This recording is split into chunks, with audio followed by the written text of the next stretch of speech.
Naranasan mo na bang pumasok sa isang relasyon na hindi nagtagumpay kaya nauwi rin sa paghihiwalay? Yung sinubukan nyo pang ayusin para sana maisalba ang inyong pagsasama pero hindi na talaga kaya. Kaya isang araw, may isa sa inyo na sumuko na ng tuluyan. May isa naman na hindi pa kayang bumitaw, kaya patuloy pa rin sa pakikipaglaban.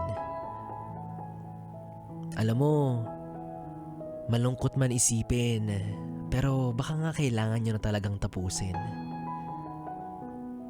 Kaya bago ang lahat, nagkasundo kayong magkaroon ng closure. Sa madaling salita, ito ay ang formal at maayos na pag-uusap sa pagitan ninyong dalawa na parehas niyong tinatanggap na tuluyan ng palayain ang isa't isa. Pero paano naman kung yung hiwalayan niyo ay sadyang biglaan, masalimuot at talagang nagkasakitan? Yung tipong ayaw mo na siya makausap ni makaharap. May kailangan pa nga ba talaga kayong pag-usapan? Kailangan mo pa bang makipagmabutihan at makipagkasundo sa taong dumurog ng iyong puso? Sabi nga nila, having no closure is the closure itself. Hiwalayan na wala nang dapat pag-usapan pa kasi gets nyo na. Alam nyo na hindi na talaga kayo tinadhana.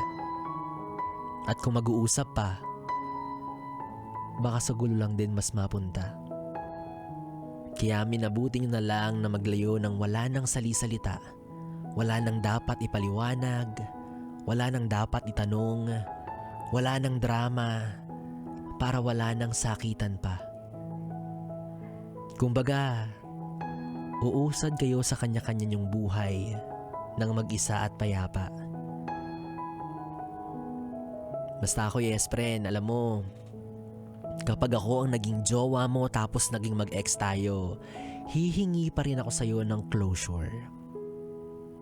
Kasi hindi man tayo nagkatuluyan, gusto kong alalahanin mo na minsan sa buhay mo ay kakampi mo ako. Kahit na mukha kong kalaban. Kainis.